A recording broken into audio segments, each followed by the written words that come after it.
मतलब कि तुसीं इस बंदे नूं पछाण नहीं सकते, इस बंदे दे सारे घरदिਆਂ ਨੂੰ तुसीं पछाण नहीं सकते। मैं कहना सारे घरदिਆਂ ਨੂੰ, सारे घर दे चेंज हो गए। ਇਹ ਵਾ असली गल, ਇਹ इलाज है, सारे घर दे चेंज हो गए। हाँ जी, मैं गल जी कही आ सही है? बिल्कुल ठीक है। किस तरह सफ़र शुरू होया, दसो अपने बारे। मैं कुछ 3-4 सालों का सीगा ते मेरे शाइनेस ते लोनलीनेस बड़ी ज़्यादा सीगी। कोई ज़्यादा फ्रेंड्स नहीं सीगे। घरे भी मतलब दीदी होंदे सी, उन्हां दे नाल ही बस खेडदा हुंदा सी। ते ਉਹਦੇ बाद हॉस्टल चला गया। हॉस्टल विच फिर अग्रैशन भी आना शुरू हो गया। तो मैनू याद है जो मेरे क्लासमेट्स दे विच रेपूटेशन सी वो एक बुली दी सी। ते आई थिंक 11वीं क्लास दे विच मैं सिगरेट पीनी शुरू की, तो 12वीं क्लास दे विच मैं एल्कोहल पीनी शुरू की। उसके बाद बाय द टाइम मैं कॉलेज में आया, मेरे पीयर ग्रुप बन गया सीगा, तो उन्होंने मैनू चरस नू इंट्रोड्यूस किया। तो कुछ 15 साल मैं चरस पीती। तो by the time second year में आया, मेरे पेपर रीअपीयर्स आनी शुरू हो गई बहुत ज़्यादा। थर्ड ईयर मेरा ड्रॉप भी होया रीअपीयर्स आन करके। तो जो मैं नोटिस किया थ्रू आउट, मैं बहुत इंट्रोवर्ट टाइप का बंदा सीगा। मैं सिर्फ उन्हां नाल गल करदा सी जो मेरे नाल बैठ के नशा करते थे, और मैं किसी नाल ज़्यादा इंटरैक्ट नहीं करता सी। तो फैमिली लाइफ सफ़र होने लग गई, फादर नाल रिजेंटमेंट्स आ गई, लड़ाइयाँ होने लग गई, सैल्फ पिटी आन लग गई। इदा फील होने लग गया कि मेरे मदर मैनू डिफेंड नहीं करते भी मेरे फादर के अगेंस्ट। तो 2-3 बारी फादर नाल लड़ाइयाँ भी हुई। मैं घर छड्ड के भी चला गया, हफ्ते 2 हफ्ते मैं घरे नहीं आया 2-3 बारी।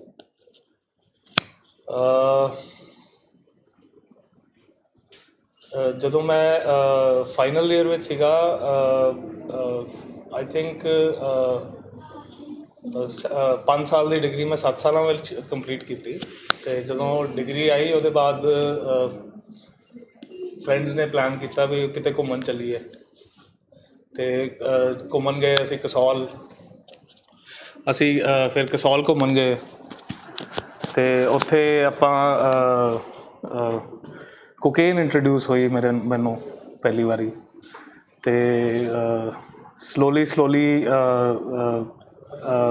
मैं रेव पार्टीज़ में जाना शुरू करता। उत्थे LSD इंट्रोड्यूस हुई, MDMA इंट्रोड्यूस हुई। सो क्योंकि मैं डिग्री आने तो बाद मैं काम नहीं शुरू किया सीगा, लॉ की है मैं। तो लाइसेंस लैन लई मैनू एक होर एग्जाम देना पैना सीगा। तो वो दिमाग में हमेशा बैक ऑफ द माइंड चलता रहिंदा सीगा भी एग्जाम देना, बट अपने वालों तैयारी नहीं हो पाती सी कदे एग्जाम की। तो वो 2 साल का टाइम सीगा after my degree, from 2012 to 2014। जदों मेरा लाइफ स्टाइल बिल्कुल अडिक्ट वर्गा हो गया। मैं सवेरे आई थिंक दोपहरे 2 बजे या 2:30 बजे उठता सीगा। अबाउट 6 बजे ताईं मैं जॉइंट पींदा हुंदा सीगा। 7 बजे मैं निकल जाता सी घरों। मेरा ना खाना खाने का टाइम सीगा, ना नहाने का टाइम सीगा, मतलब कोई रूटीन फिक्स नहीं सीगा। तो 7 बजे तो लैके रात को 2-2:30 बजे ताईं मैं फ्रेंड्स नाल शराबां पीनियां, नशे करने, बाकी चरस पीनी। तो 2 साल इदां ही चलता रहा। ਤੇ 2 ਸਾਲ ਬਾਅਦ ਮੈਨੂੰ ਯਾਦ ਹੈ 2014 ਫੈਬਰਰੀ ਮਾਰਚ ਦੇ ਵਿੱਚ ਮੈਨੂੰ ਸਾਈਕੋਸਿਸ ਹੋਇਆ। ਸੋ ਸਾਈਕੋਸਿਸ ਬੇਸਿਕਲੀ ਇੱਕ ਸਟੇਟ ਆਫ ਮਾਈਂਡ ਹੈ ਜਿਹੜੀ ਕਿ ਸਾਈਕੋਟ੍ਰੋਪਿਕ ਸਬਸਟੈਂਸਸ ਕਰਕੇ ਹੁੰਦੀ ਹੈ। ਤੇ ਕੈਨਬਿਸ ਵੀ ਉਹਨਾਂ 'ਚੋਂ ਇੱਕ ਹੈ, LSD ਵੀ ਉਹਨਾਂ 'ਚੋਂ ਇੱਕ ਹੈ, MDMA ਵੀ ਉਹਨਾਂ 'ਚੋਂ ਇੱਕ ਹੈ। ਸੋ ਇਹ ਸਾਰੇ ਚੀਜ਼ਾਂ ਇੱਕ ਫੈਕਟਰ ਸੀਗਾ ਮੇਰੇ ਸਟੇਟ ਆਫ ਮਾਈਂਡ ਦੇ ਵਿੱਚ ਜੋ ਹੋ ਰਿਹਾ ਸੀਗਾ, ਉਹਦੇ ਵਿੱਚ ਜੋ ਪਲੇ ਕਰ ਰਿਹਾ ਸੀ।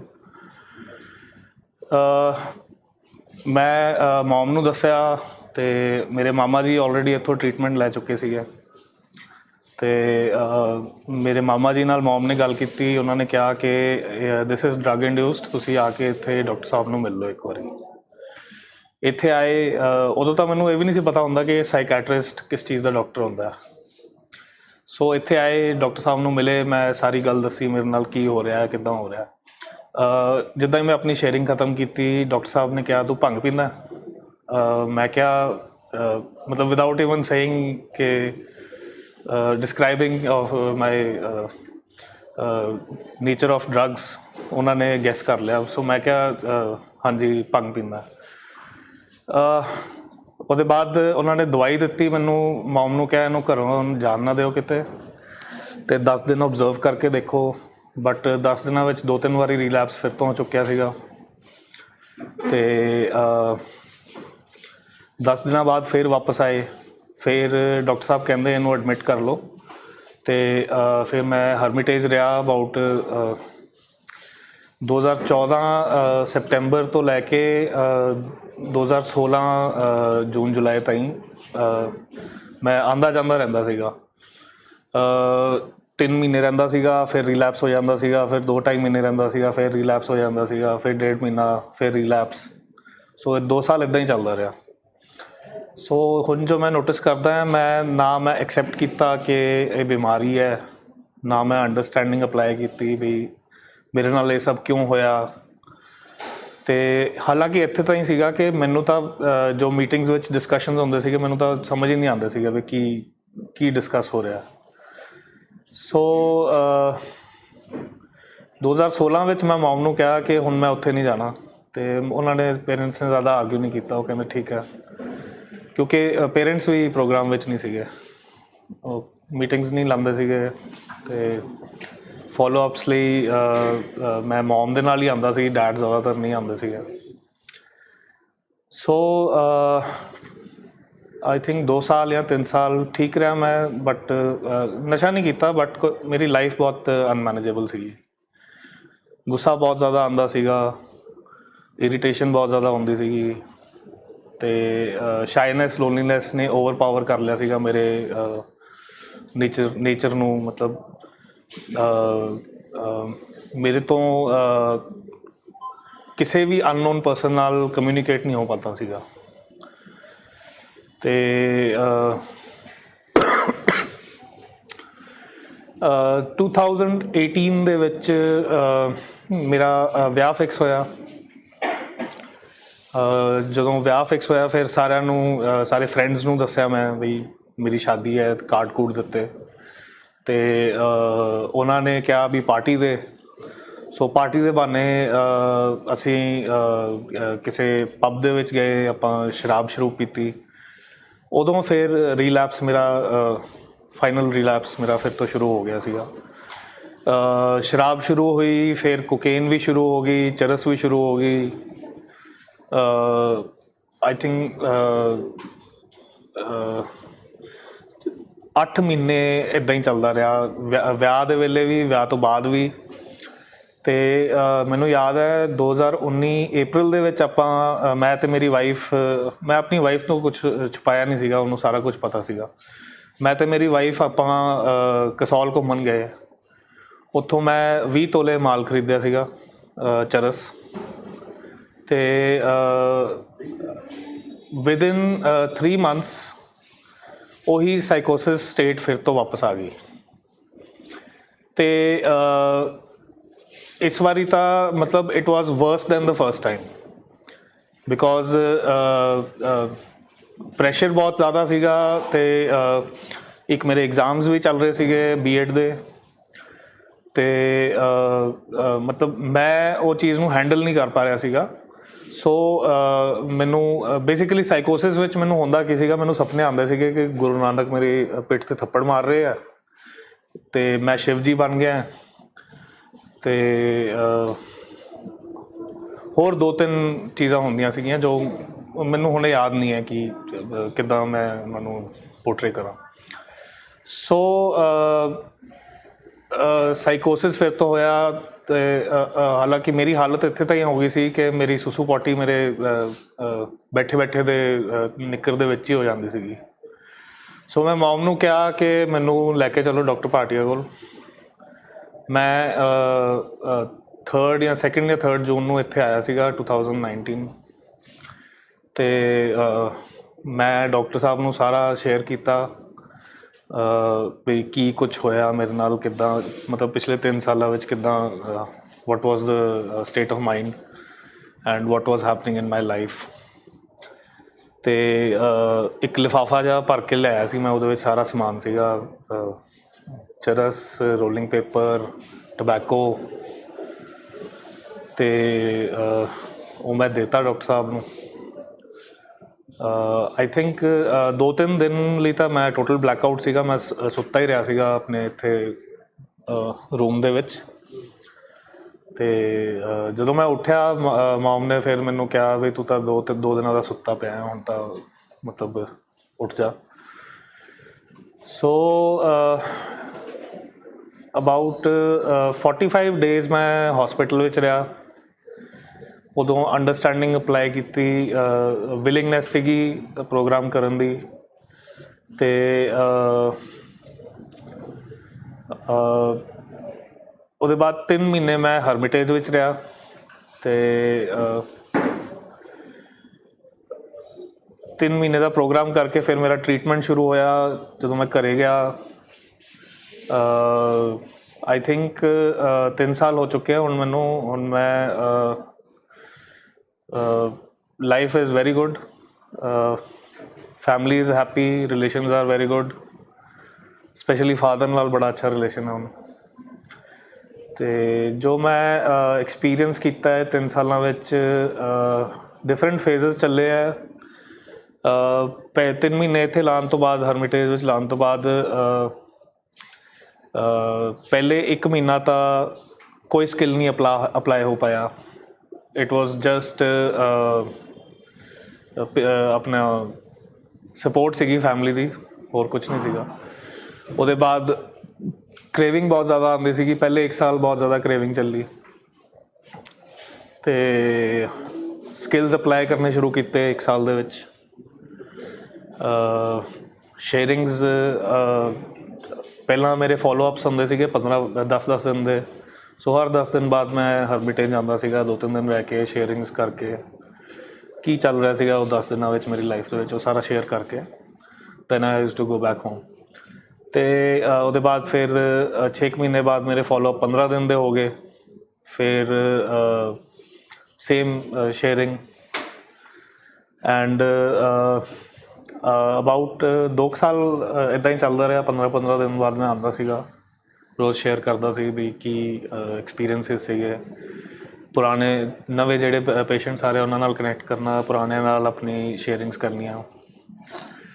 ਅਤੇ ਉਹਦੇ 2 ਸਾਲ ਦੇ ਬਾਅਦ ਡਾਕਟਰ ਸਾਹਿਬ ਨੇ ਮੈਨੂੰ ਕਿਹਾ you can go ahead and make your own follow up plan. ਅਤੇ ਫਿਰ ਮੈਂ ਡਿਸਾਈਡ ਕੀਤਾ ਵੀ ਮੈਂ ਮਹੀਨੇ 'ਚ 1 ਵਾਰੀ ਆਇਆ ਕਰਾਂਗਾ, ਸਾਰੀ ਮੀਟਿੰਗਸ ਲਾਉਣੀਆਂ, ਹਰਮਿਟੇਜ ਵਾਲੀ ਵੀ, ਆਫਟਰਨੂਨ ਵਾਲੀ ਵੀ, ਈਵਨਿੰਗ ਵਾਲੀ ਵੀ। ਅਤੇ ਪਿਛਲੇ 1-1.5 ਸਾਲ ਤੋਂ ਇੱਦਾਂ ਹੀ ਚੱਲ ਰਿਹਾ, ਹਰ ਮਹੀਨੇ ਆਉਂਦਾ ਮੈਂ। ਐਂਡ ਜਿਹੜੇ ਨਵੇਂ ਪੇਸ਼ੈਂਟਸ ਆ ਉਹਨਾਂ ਨੂੰ ਮੇਰਾ ਸੁਜੈਸ਼ਨ ਹੈਗਾ ਹੈ ਕਿ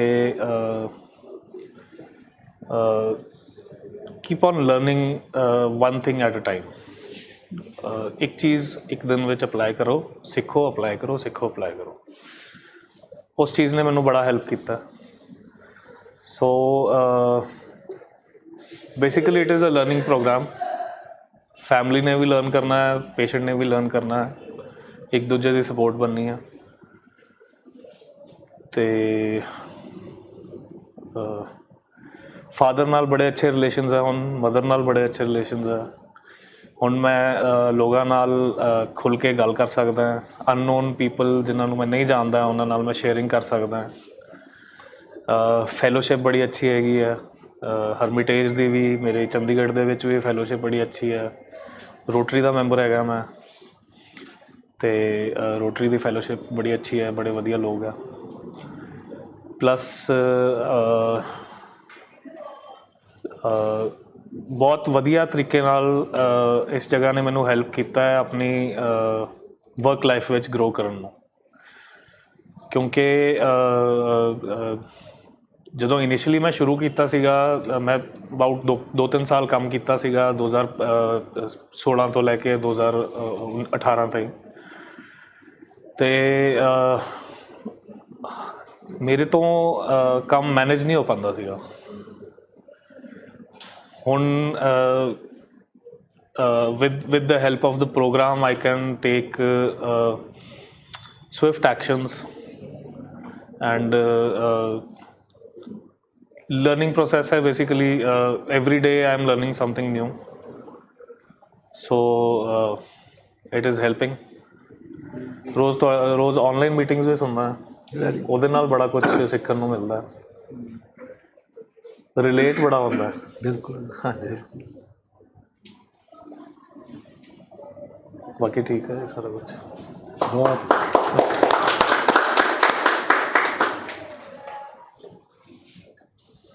ਸੁਖਰਾਜ, ਤੁਹਾਨੂੰ ਇਹ ਨਹੀਂ ਲੱਗਦਾ ਵੀ ਹੁਣ ਮੈਂ ਨਸ਼ਾ ਛੱਡਤਾ ਵਾ, ਹੁਣ ਮੈਂ ਠੀਕ ਹੋ ਗਿਆ, ਮੇਰੇ ਰਿਸ਼ਤੇ ਵਧੀਆ ਹੋ ਗਏ, ਮੇਰੇ ਘਰ ਬੇਟਾ ਵੀ ਹੋ ਗਿਆ, ਸਭ ਕੁਝ ਵਧੀਆ ਹੋ ਗਿਆ, ਅਤੇ ਹੁਣ ਮੈਨੂੰ ਕੀ ਲੋੜ ਇੱਥੇ ਆਉਣ ਦੀ? ਮੈਂ ਆਪਣਾ ਕੰਮ ਵਧਾਵਾਂ, ਆਪਣਾ ਬਿਜ਼ਨਸ ਕਰਾਂ। ਤੁਹਾਡਾ ਇੰਨਾ ਤਗੜਾ ਬਿਜ਼ਨਸ ਹੈ, ਮਤਲਬ ਕਿ ਚਲੋ ਜੋ ਵੀ ਤੁਸੀਂ ਕਰਦੇ ਜੇ, ਉੱਥੇ ਤਾਂ ਮੈਨ ਪਾਵਰ ਦੀ ਲੋੜ ਆ ਬਹੁਤ। ਭੁਲੇਖੇ ਪੈਂਦੇ ਫਿਰ, ਕਹਿੰਦੇ ਆ। ਹਾਂਜੀ, ਫੇਰ ਕੀ ਕਰਦੇ ਜਦੋਂ ਭੁਲੇਖਾ ਪੈਂਦਾ?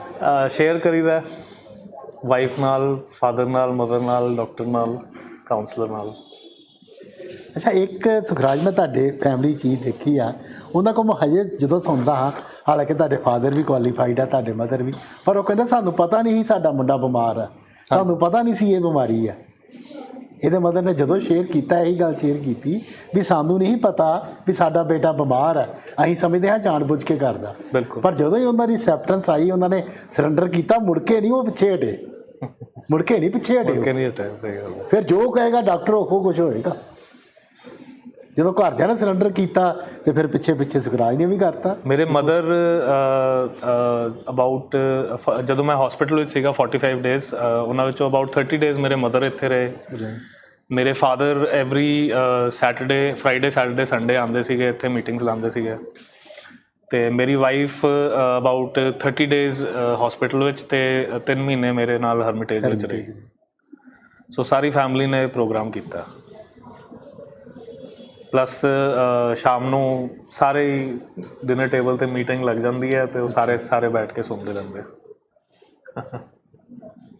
ਅੱਛਾ ਸੁਖਰਾਜ, ਤੁਹਾਡੇ ਕਹਿਣ ਦਾ ਮਤਲਬ ਵੀ ਇੱਕ ਬੰਦਾ ਬਿਮਾਰ ਨਹੀਂ, ਸਾਰੇ ਬਿਮਾਰ ਹੈ ਅਤੇ ਸਾਰਿਆਂ ਨੂੰ ਕਾਉਂਸਲਿੰਗ ਦੀ ਲੋੜ ਹੈ। ਹਾਂਜੀ,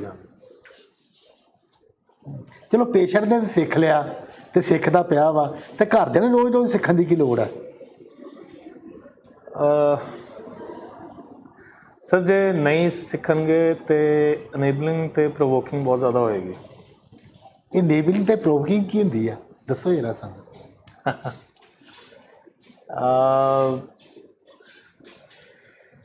ਮੈਨੂੰ ਯਾਦ ਹੈ ਸਰ, ਜਦੋਂ ਪਹਿਲੀ ਵਾਰੀ ਮੈਂ ਆਇਆ ਸੀਗਾ 2014 ਵਿੱਚ, 2016 ਤਾਈਂ ਰਹਿ ਕੇ ਗਿਆ ਸੀਗਾ, ਅਤੇ ਜਿੰਨੇ ਵੀ ਰਿਲੈਪਸ ਹੋਏ ਸਾਰੇ ਇਨੇਬਲਿੰਗ ਅਤੇ ਪ੍ਰੋਵੋਕਿੰਗ ਕਰਕੇ ਹੋਏ। ਮੈਂ ਘਰੇ ਮਤਲਬ ਜਦੋਂ ਹਰਮਿਟੇਜ ਤੋਂ ਘਰੇ ਜਾਣਾ, ਅਤੇ 3-4 ਦਿਨ ਬਿਲਕੁਲ ਠੀਕ, ਚੌਥੇ ਦਿਨ ਮੈਂ ਕੁਛ ਮੰਗਣਾ, ਅਤੇ ਅੱਗਿਓਂ ਮੌਮ ਦਾ ਪ੍ਰੋਵੋਕੇਟਿਵ ਰਿਪਲਾਈ ਆਉਣਾ, ਅਤੇ ਵਿਦਿਨ 10 ਮਿੰਟਸ ਮੈਂ ਘਰੋਂ ਬਾਹਰ, ਅਤੇ ਰਿਲੈਪਸ। ਆਮ ਕਰਕੇ ਕਿਹੜੀਆਂ ਗੱਲਾਂ ਮਤਲਬ ਕਿ ਜਿਨ੍ਹਾਂ ਨਾਲ ਸਮਝਦੇ ਤੁਸੀਂ ਪ੍ਰਵੋਕ, ਕੋਈ ਐਗਜ਼ਾਮਪਲ ਦਿਓ। ਸਾਡੇ ਸਾਰਿਆਂ ਨਾਲ ਹੋਣੀਆਂ। ਮੈਂ ਜ਼ਿਆਦਾਤਰ ਤਾਂ ਇੱਦਾਂ ਹੀ ਹੁੰਦਾ ਸੀਗਾ ਵੀ ਮੈਂ ਪੈਸੇ ਮੰਗਦਾ ਸੀਗਾ, ਮੈਂ ਕੁਝ ਖਾਣ ਨੂੰ ਲੈ ਕੇ ਆਉਣਾ ਬਾਹਰੋਂ। ਅੱਛਾ। ਤੇ ਰਿਜੈਕਸ਼ਨ ਆਈ ਕੁਡਨਟ ਹੈਂਡਲ, ਸੋ ਉਹ ਰਿਜੈਕਸ਼ਨ ਹੋ ਜਾਂਦਾ ਸੀਗਾ। ਅੱਛਾ। ਤੇ 5-10 ਮਿੰਟ ਬੜਾ ਗੁੱਸਾ ਆਉਣਾ, ਉਹਦੇ ਬਾਅਦ ਬਿਨਾਂ ਦੱਸਿਆ ਘਰੋਂ ਨਿਕਲ ਜਾਣਾ ਪੈਦਲ ਹੀ, ਕਿਸੇ ਨੂੰ ਆਪਣੇ ਫਰੈਂਡ ਨੂੰ ਫੋਨ ਕਰ ਲੈਣਾ ਤੇ ਫਿਰ ਬੀਅਰ ਤੇ ਚਰਸ। ਫਿਰ ਘਰਦਿਆਂ ਨੇ ਕਿਹੜੇ ਸਕਿੱਲ ਸਿੱਖੇ? ਕਿਉਂਕਿ ਪੈਟਰਨ ਤਾਂ ਤੁਹਾਡਾ ਉਹ ਰਿਹਾ ਜਦੋਂ ਤੁਸੀਂ ਇੱਥੋਂ ਸਿੱਖ ਕੇ ਥੋੜ੍ਹਾ ਬਹੁਤਾ ਸਿੱਖਿਆ, ਘਰ ਜਾ ਕੇ ਦੁਬਾਰਾ ਜਦੋਂ ਤੁਸੀਂ ਇਸ ਤਰ੍ਹਾਂ ਡਿਮਾਂਡ ਕੀਤੀ ਪੈਸੇ ਦਿਓ, ਫਿਰ ਕੀ ਕੀਤਾ ਘਰਦਿਆਂ ਨੇ? ਦੁਬਾਰਾ ਸਰ ਜਦੋਂ ਸੈਕਿੰਡ ਟਾਈਮ ਮੈਂ ਅੰਡਰਸਟੈਂਡਿੰਗ ਅਪਲਾਈ ਕੀਤੀ, ਪ੍ਰੋਗਰਾਮ ਸਕਿੱਲ ਸਿੱਖੇ, ਸਾਰਾ ਪ੍ਰੋਗਰਾਮ ਸਮਝਿਆ, ਦੈਨ ਆਈ ਅੰਡਰਸਟੂਡ ਕਿ ਜੇ ਮੈਂ ਪੈਸੇ ਲੈ ਕੇ ਇਕੱਲਾ ਘਰੋਂ ਜਾਊਂਗਾ ਤੇ ਮੇਰਾ ਹੀ ਨੁਕਸਾਨ ਹੋਏਗਾ। Very good. ਤੇ ਸਕਿੱਲ ਇਹ ਅਪਲਾਈ ਕੀਤਾ ਕਿ ਜਦੋਂ ਜਾਣਾ ਹੈ ਬਾਹਰ ਤੇ ਵਾਈਫ ਨੂੰ ਕਹਿ ਪੈਸੇ ਚੱਕ ਤੇ ਚੱਲ ਮੇਰੇ ਨਾਲ ਵਿਆਹ ਲੈ ਕੇ ਆਉਣਾ। ਅੱਛਾ। ਤੇ ਵਾਈਫ ਨੇ ਵੀ ਸਕਿੱਲ ਸਿੱਖੇ, ਚਲੋ ਚਲੋ ਚੱਲਦੇ ਆ। ਹਾਂਜੀ। ਰਿਜੈਕਸ਼ਨ ਮੈਨੂੰ ਹਾਲਾਂਕਿ ਮਿਲੀ ਨਹੀਂ ਕਦੇ, 1-2 ਵਾਰੀ ਹੁੰਦਾ ਹੈ ਵੀ she is not feeling well, ਫਿਰ ਮੈਂ ਮੋਮ ਨੂੰ ਕਹਿ ਦਿੰਦਾ ਵੀ ਤੁਸੀਂ ਚੱਲੋ। ਵੀ ਆਪਣੇ ਗਾਰਡ ਨਾਲ ਰੱਖਣੇ। ਹਾਂਜੀ। ਪਹਿਲਾਂ ਆਈ ਥਿੰਕ 1.5-2 ਸਾਲ ਤਾਂ ਸਿਕਿਉਰਿਟੀ ਨਾਲ ਰੱਖ ਕੇ ਚੱਲਦੇ ਸੀ। 2 ਸਾਲ ਸਿਕਿਉਰਿਟੀ ਨਾਲ ਰੱਖ ਕੇ ਚੱਲੇ, ਦੇਖ ਲਓ ਵੀ। ਇਹ ਡਰ ਲੱਗਦਾ ਤੈਨੂੰ? ਸਰ ਫੀਅਰ ਆਫ ਰਿਲੈਪਸ ਤਾਂ ਰਹਿੰਦਾ ਹੀ ਆ। ਇਹ ਤਾਂ ਮਨ ਨਹੀਂ ਪੱਕਾ ਹੋਇਆ।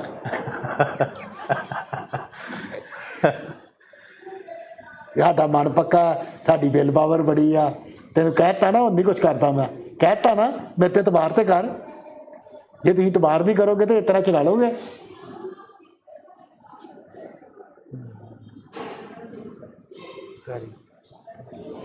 ਇਹ ਸੁਰਾਜ ਤੁਹਾਡੇ ਕਹਿਣ ਦਾ ਮਤਲਬ ਸਾਰੀ ਫੈਮਿਲੀ ਸਿੱਖੇ। ਹਾਂਜੀ। ਇਹ ਇੱਕ ਬੰਦੇ ਦੀ ਪ੍ਰੋਬਲਮ ਨਹੀਂ ਹੈਗੀ, ਸਾਰੀ ਫੈਮਿਲੀ ਦੀ ਪ੍ਰੋਬਲਮ ਹੈ। ਫੈਮਿਲੀ ਨੂੰ ਕਲੈਕਟਿਵਲੀ ਸਾਰਾ ਸਿੱਖਣਾ ਪਏਗਾ। ਅੱਛਾ, ਹੁਣ ਵੀ ਕਿਤੇ ਗੁੱਸਾ ਆ ਜਾਂਦਾ? ਆਉਂਦਾ ਸਰ, ਆਉਂਦਾ। ਫਿਰ ਕੀ ਕਰਦੇ ਜੀ? 10 ਸੈਕਿੰਡ ਦਾ ਪੌਜ਼ ਲਈਦਾ, ਮੈਟਕੋਗਨੀਸ਼ਨ ਕਰੀਦੀ ਆ। ਕਿਸ ਤਰ੍ਹਾਂ? ਮਤਲਬ ਉਸ ਸਿਚੁਏਸ਼ਨ ਵਿੱਚ ਮੈਂ ਆਪਣੇ ਆਪ ਨੂੰ ਦੂਸਰੇ ਦੀ ਪੋਜੀਸ਼ਨ ਵਿੱਚ ਪਾ ਕੇ ਦੇਖਦਾ ਹਾਂ ਕਿ ਇਹ ਬੰਦਾ ਇੱਦਾਂ ਕਿਉਂ ਕਰ ਰਿਹਾ ਹੈ। ਅੱਛਾ। ਤੇ ਥੋੜ੍ਹੀ ਜਿਹੀ ਅੰਡਰਸਟੈਂਡਿੰਗ ਅਪਲਾਈ ਕਰਦਾ ਅਤੇ ਫਿਰ ਅਬਾਊਟ 20-25 ਸੈਕਿੰਡਸ ਵਿੱਚ ਉਹ ਗੁੱਸਾ ਖਤਮ ਹੋ ਜਾਂਦਾ। 1 ਮਿੰਟ ਦਾ ਖੇਡ ਹੈ ਬੇਸਿਕਲੀ। 1 ਮਿੰਟ ਦੀ ਖੇਡ ਹੈ? ਹਾਂਜੀ। ਅੱਛਾ। ਤੇ ਇਹ 1 ਮਿੰਟ ਦੀ ਖੇਡ ਸਿੱਖਣ ਵਾਸਤੇ ਕਿੰਨਾ ਟਾਈਮ ਲੱਗਦਾ? ਮੈਨੂੰ ਤਾਂ ਅਬਾਊਟ 6 ਸਾਲ ਲੱਗ ਗਏ, 5-6 ਸਾਲ ਲੱਗ ਗਏ। 1 ਮਿੰਟ ਦੀ ਗੇਮ ਸਿੱਖਣ ਵਾਸਤੇ 6 ਸਾਲ ਲੱਗ ਗਏ ਆ, ਤੇ ਸਿੱਖ ਲਈ ਸਾਰੀ? ਹਾਲੇ ਵੀ ਲਰਨਿੰਗ ਪ੍ਰੋਸੈਸ ਹੈ। ਅੱਛਾ, ਅਜੇ ਪ੍ਰੋਸੈਸ ਹੈ? ਹਾਂਜੀ। ਰਾਜਦੀਪ ਕੀ ਕਹਿ ਰਿਹਾ? ਪੁੱਛੇ ਦੇਖੋ ਕੁਛ ਹੈ। ਸਹੀ ਕਹਿੰਦੇ ਆ? ਕਿਉਂ ਬਲਜਿੰਦਰ? ਸਾਰਿਆਂ ਦੀ ਕਹਾਣੀ ਇੱਕੋ ਜਿਹੀ ਆ, 19-21 ਦਾ ਫਰਕ ਹੋਊਗਾ, ਕਹਾਣੀ ਸਾਰਿਆਂ ਦੀ ਇੱਕੋ ਹੀ ਆ। ਕਿਉਂ ਖੁਸ਼ਵਿੰਦਰ? ਇੱਕੋ ਕਹਾਣੀ ਆ। ਕਿਉਂ ਸਤਿੰਦਰ ਭਾਜੀ? ਇਹ ਕਹਿੰਦੇ 1 ਮਿੰਟ ਦੀ ਜਿਹੜਾ ਪ੍ਰੋਗਰਾਮ ਹੈ ਨਾ, ਉਹਨੂੰ ਸਿੱਖਣ ਵਾਸਤੇ ਬਾਕੀ ਮੈਨੂੰ 6 ਸਾਲ ਲੱਗ ਗਏ। ਹਾਂਜੀ। ਲਰਨਿੰਗ ਤਾਂ ਬੰਦੇ ਦੀ ਚੱਲਦੀ ਰਹਿੰਦੀ ਹੈ। ਠੀਕ ਹੈ। ਕੈਮਰਾ ਨਾ ਮੇਰੇ ਕੋਲ ਲਿਆਓ। ਨਹੀਂ, ਕੈਮਰਾ ਉਸ ਤਰ੍ਹਾਂ ਮੈਂ ਗੱਲਬਾਤ ਕਰ ਲੈਣਾ। ਮੇਰਾ ਇਹ ਖਿਆਲ ਹੈ ਕਿ ਬੰਦੇ ਦੀ ਜਦੋਂ ਤੋਂ ਜ਼ਿੰਦਗੀ ਹੈ, ਲਰਨਿੰਗ ਤਾਂ ਬੰਦੇ ਦੀ ਚੱਲਦੀ ਜਾਂਦੀ ਹੈ। ਚੱਲਦੀ ਰਹਿੰਦੀ। ਹਾਂਜੀ, ਬਿਲਕੁਲ ਬਿਲਕੁਲ ਬਿਲਕੁਲ। ਅਸੀਂ ਤਾਂ ਮਤਲਬ ਇੱਕ ਸਰ ਇੱਕ ਚੀਜ਼ ਹੈਗੀ ਹੈ ਕਿ 3 ਡਿਫਰੈਂਸਿਸ ਹੈਗੇ ਆ in a mode of learning. So ਜਿਹੜਾ ਬੰਦਾ ਲਰਨ ਕਰ ਸਕਦਾ ਹੈ ਉਹਨੂੰ ਗਿਫਟ ਹੈ। It is a gift by God ਵੀ ਇਹ ਬੰਦਾ ਲਰਨ ਕਰ ਸਕਦਾ। ਫਿਰ ਰਿਪੀਟ ਕਰ ਯਾਰ, ਰਿਪੀਟ ਕਰ। ਆਹ ਚੀਜ਼ ਰਿਪੀਟ ਧਿਆਨ ਨਾਲ ਸੁਣਿਓ, ਬੜੀ ਜ਼ਬਰਦਸਤ ਚੀਜ਼ ਹੈ। ਜਿਹੜਾ ਬੰਦਾ ਸਿੱਖ ਸਕਦਾ ਹੈ, ਕੁਛ ਲਰਨ ਕਰ ਸਕਦਾ ਹੈ, ਉਹ that is a gift by God. But ਜਿਹੜਾ ਬੰਦਾ ਵਿਲਿੰਗ ਹੈਗਾ ਲਰਨ ਕਰਨ ਨੂੰ, that is a skill. Very good very good. So ਤੁਸੀਂ ਇਹ ਦੇਖਣਾ ਹੈ ਵੀ ਤੁਹਾਡੇ ਵਿੱਚ ਕੀ ਚੀਜ਼ ਹੈਗੀ ਹੈ। Are you learning or are you willing to learn.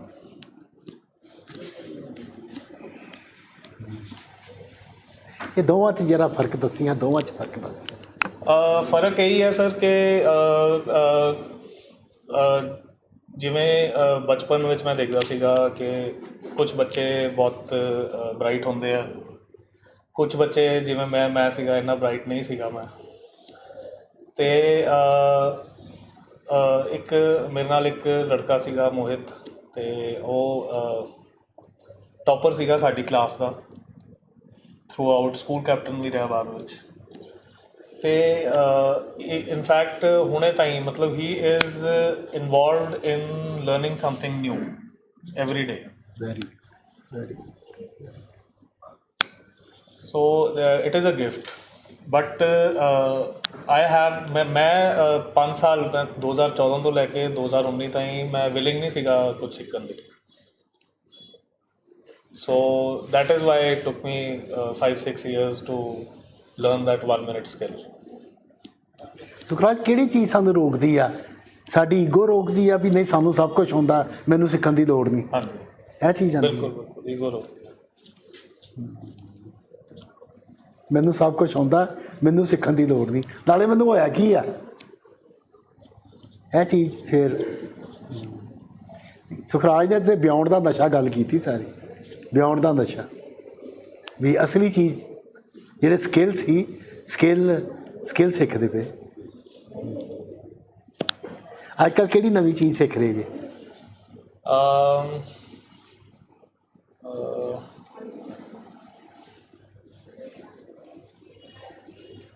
ਹੁਣੇ ਦਿਮਾਗ ਵਿੱਚ ਨਹੀਂ ਆ ਰਿਹਾ। ਠੀਕ ਹੈ। ਬਟ ਅੱਜ ਸਵੇਰੇ ਸਿੱਖ ਕੇ ਹਟਿਆ ਕਿ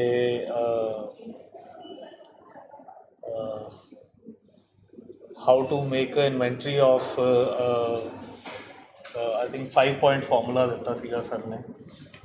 ਸੋ 5 point ਫਾਰਮੂਲਾ ਨੂੰ ਕਿੱਦਾਂ ਆਪਣੇ ਆਪ ਨੂੰ ਅਸੈਸ ਕਰਨਾ ਉਹਦੇ ਵਿੱਚ, ਅਤੇ ਕਿੱਦਾਂ ਉਹਦੇ ਵਿੱਚ ਆਪਣੇ ਆਪ ਨੂੰ ਗ੍ਰੇਡ ਕਰਨਾ।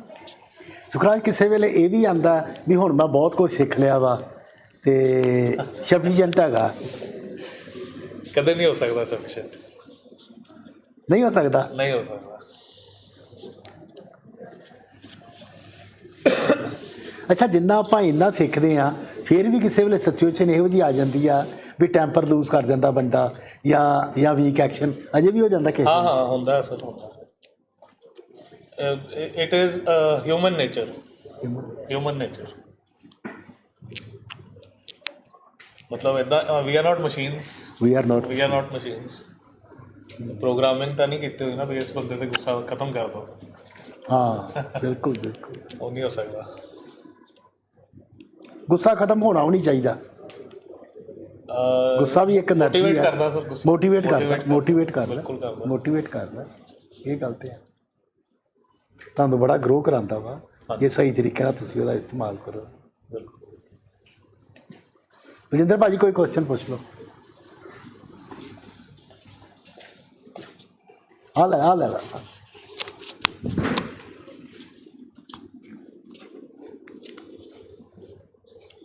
ਜਿੰਨਾ ਤੁਹਾਡਾ ਇਹ ਸਫ਼ਰ ਰਿਹਾ ਹੈਗਾ, ਅਤੇ ਕਈ ਵਾਰ ਜ਼ਿਹਨ ਵਿੱਚ ਗੱਲ ਆਉਂਦੀ ਹੋਏਗੀ, ਜਿਹੜਾ ਇਨੀਸ਼ੀਅਲ ਤੋਂ ਹੀ ਫੇਸ ਦੱਸਿਆ ਕਿ ਵੀ ਰੀਲੈਪ ਕਾਫੀ ਵਾਰ ਹੋਇਆ ਤੁਹਾਡਾ। ਹਾਂਜੀ। ਅਤੇ ਐਕਚੁਅਲਾਈਜੇਸ਼ਨ ਜਦੋਂ ਤੁਹਾਡੇ ਆਈ ਅਤੇ ਉਹਨੇ ਠਹਿਰਾਵ ਲਿਆਂਦਾ? ਜਦੋਂ ਮੈਂ ਵਿਲਿੰਗਨੈਸ ਨਾਲ ਪ੍ਰੋਗਰਾਮ ਵਿੱਚ ਆਇਆ ਅਤੇ ਮੈਨੂੰ ਸ਼ੁਰੂ ਵਿੱਚ ਕਾਹਲੀ ਪਈ ਰਹਿੰਦੀ ਸੀ ਕਿ ਹੁਣ ਮੈਂ ਛੇਤੀ ਸਿੱਖ ਲਾਂ, ਛੇਤੀ ਕੰਪਲੀਟ ਕਰ ਲਾਂ ਅਤੇ ਐਟ ਦੀ ਐਂਡ ਪੁਆਇੰਟ ਛੇਤੀ ਰੀਚ ਕਰ ਜਾ।